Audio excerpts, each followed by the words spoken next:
the Bobbyshakes world. United States of America. That's why we're here. Yeah, you know, I call it Swellville.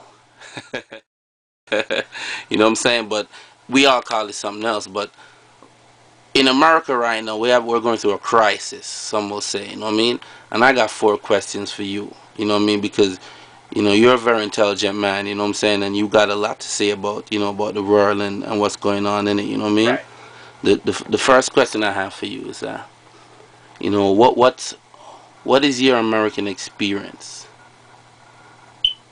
My American experience is, it's a good one. America's the only country in the world that sells you a dream. It's the only country in the world where you don't have to be rich to buy a BMW, rich to buy a big house. As you can see, that's why the mortgage and the banks are losing their shirts right now, because people that couldn't afford houses were buying houses. So America's that country that just sells you a dream, and it's up to you to be able to handle it. I mean, a lot of people come here, get caught up in the hype, they go astray. It's crazy. So if I mean, you got to be strong to come here for an immigrant. All right. So you're an immigrant. Yeah, I'm an immigrant from England. You're from England. Okay. So you know what age did you migrate to America? Came here when I was 6 years old. 6 years old. Yeah. Like how was that for you and your family? That transition. The transition from England to America was crazy. You know, in England, what America does so well that no other country does is, in England, I thought America looked like Dallas. I thought I was gonna come and see cowboys riding in the street, big Cadillacs, and everybody's house and 40 acres of land. And when I came off that plane and looked at East Boston, I was like, yo, man, people in America live like dogs. I never knew that the struggle was just as strong in America as it is everywhere in the world. I thought it was just like a field of dreams, money grows on trees. I never knew that America had that aspect to it, that East Boston grimy look. And when we landed in Boston, I went to New York the following weekend. It was, I've never seen 6-year-old kids running in the streets up and down. I've never seen rats, rodents, hustlers, people just trying to get at your money. It was crazy. I'm coming from the suburbs of England, so I guess if you're from the suburbs of America and you come to the inner city, you would probably have that same experience that I had. But it was just magnified because I didn't think America had that capacity to be that way. Okay.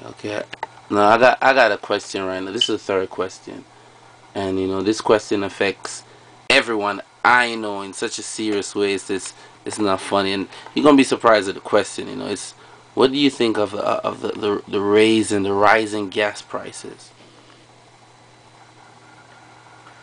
I believe it's a good thing.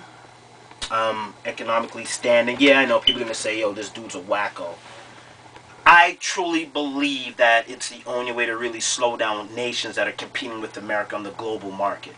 I may be wrong, but from what I'm reading and what I'm gathering, I feel with the high gas prices, it's forcing other countries, it's slowing down other countries' economy and keeping ours a little bit stable. Because the way America is right now, America should be plummeting. It should be worse than what it is. America is bad, but it should be worse than what it is. And by, you know, high oil prices, which I really don't think America can dictate high oil prices. I think America sits on the board with everybody else, but I think there's a lot more to play, more into the high gas price than what we think. And if it can slow down other economies, it would be good in this time, because America's economy is, you know. Okay, I'm gonna ask you one more question, and this may be the simplest question of all. Okay, what do you think of Barack Obama and his revolution into the public's heart and mind? You know, the embrace that the American society has been given, you know, to Barack Obama and his family. What do you think about that? What do you think is behind that? I think if Barack Obama was white, they would have thrown him out of the presidential race years ago.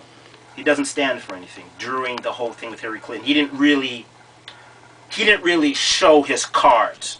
Does he have a plan? I don't know if he has a plan.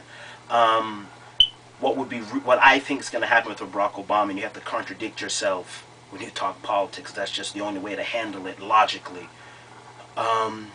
He doesn't have an economic plan. But I feel if he's elected, he will boost the economy. He'll give America that fresh look. I think he'll kind of erase that bad taste in our mouth with George Bush. And it's just a fresh look. When people get a new vibe, a new toy, you're happy for a little while. So hopefully that happiness will stimulate the American economy. Okay, great. Oh, I forgot to ask you. Where do you see America going? As in, like, where do you see your America going? I think the country's going to stable out. The country has to stable out. I mean, life is a circle. You have good times, you have bad times. I think America is definitely going to find itself, and it'll be back. It'll be back again. Don't worry about it. It'll be back again. Well, you know what, man? God bless you, man. I've always respected you, man, and you know what I mean?